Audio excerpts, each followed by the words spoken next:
So the 6 big trends we are seeing right now is increase in healthcare cost. I'm based in Switzerland, 8.7% increase on the average health insurance cost this year. America, as you know, last year was 10%.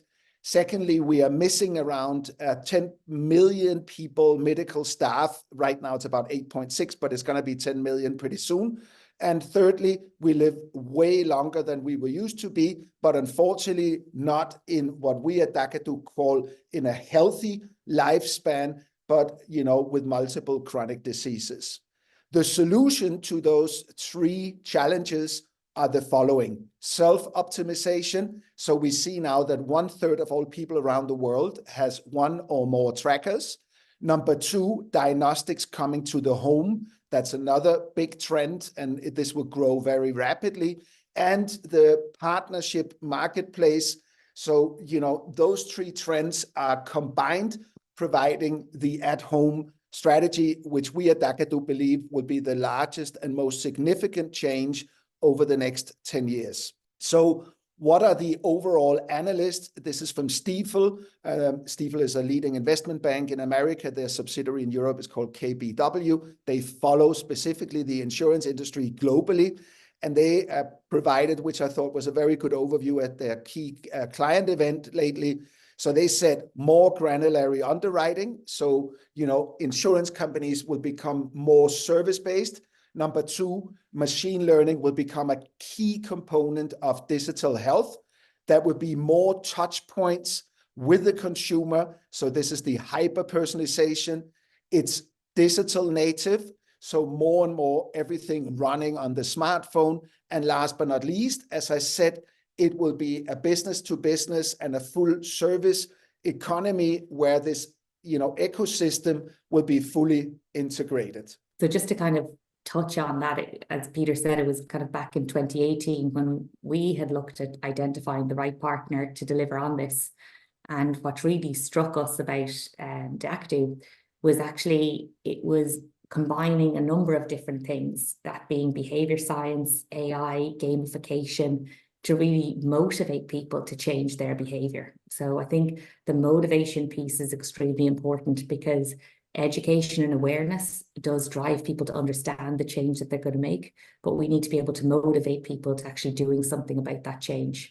And a real aid in that is the fact that the technology connects to a wearable. So it will really collect the data in real time. And we found that that has really resonated well with people. We actually currently have 150,000 registered users. Our monthly active usage is 30% ahead of last year. So we're really finding that the momentum has really been driven across Ireland, and it's that kind of community approach that has been really positive. And it's our rewards program that I think has really kind of benefit that as well, because it's all about positive changes and giving people positive behaviors and rewards for making sure that they kind of stay active with us in the community. Going into the kind of mental health side, this is really a massive area for us that we focus on in Irish Life. And it is frightening to see that we are feeling more stressed and anxious. Like, we have more available supports than ever before, going online, getting access to digital services, being able to use charitable organizations. But we are still feeling the pressure. And kind of one call out is technology is moving so quickly, life is moving so quickly. Definitely COVID had a sense of the unknown, and that is not something that humans like or do well in. Change is not not natural for us. So I think, again, it's something to be, it's important for us to recognize, and people finding it difficult to relax. We actually saw a real area that struggled was females under the age of 35, finding that they were more anxious and stressed as well. And so it definitely around the supports on how to relax, de-stress, and looking after that cohort of people. The other thing that jumped out for us was actually the workplace. So only 36% of employees felt confident that the workplace actually supported their mental health issues. And only 35% of people felt comfortable about going to their manager. Now, we shouldn't just jump and blame a manager. It's actually, right, as a culture of our workforce, have we provided the right supports? And our managers trained to have difficult conversations? And do they know how to signpost people to the right supports? Because We're not training managers to be psychologists, but the environment and the workplace and the expectancy from a manager is changing. So we absolutely have a duty of care to them to provide the right information to them. So I think just something it's definitely frightening stats we look at, but in one way, it's great that we have these stats and this data, and that's what are we doing about it now to make those changes.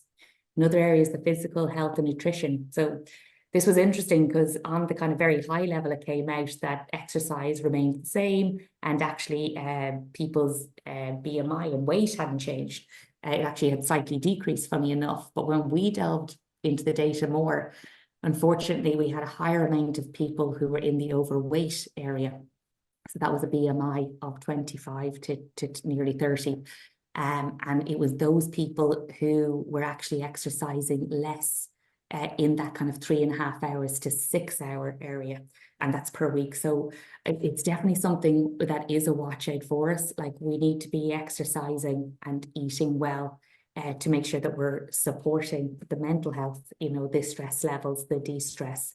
So definitely feel like there's more to do in this space. And this is where we really lean on the app, because that's where the motivation is. That's where we set the challenges to get people active, to get the community walking together, running together. And that's where you can set goals to help those other areas that you might be struggling. Even sleep, you know, as sleep is down, you crave carbohydrates, you don't crave fruit.